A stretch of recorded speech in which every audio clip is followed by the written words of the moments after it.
if you're, and this shoe is either old or it's got some leverage reduction in it, and but measuring your fulcrum point off the tip of the coffin bone and looking at that, you can see the front of that foot's way out there. So, do you remember there was a famous actor named Charlie Chaplin? Right. He would wear shoe sizes, 2 sizes too big. And if you ever watch those old movies of him, his shoes used to come... His toe flopped when he walked. His toe would flop up in the front to give him that comedic look. This is kind of like what... Right, so that doesn't flop up. And I'm not saying that the shoe is too big as far as being forward, but the placement under the bone column is forward. And, you look at the heel on the foot, and it's kind of crushed under a bit. And, you pay attention to the way that pastern comes into the top of the hoof. It's set pretty far forward.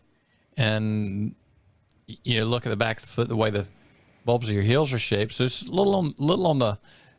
I don't want to say it because people flip out so much, upright or a clubby side foot to a degree. So was this shoe put on incorrectly? It should have been back more underneath the coffin bone, more centered and further back, underneath the heels? Well, here's the catch on that. It was put on in a more correct position than it is right now because with that front of that foot, the thing has shifted forward. Just with growth and the front of the foot collapsing, right? Okay. So I don't know where it was put, but with what's going on with the horse, they kind of chose to call in a first class farrier to work on the situation and get things taken care of.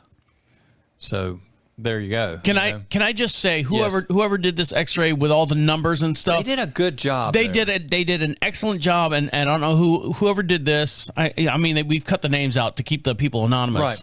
If they'd run some paste on the front of that foot, you would get a little different view because you get enough burnout that a lot of times the paste will look like it's floating slightly off the dorsal wall because the very front edge is so thin when your X-rays go through.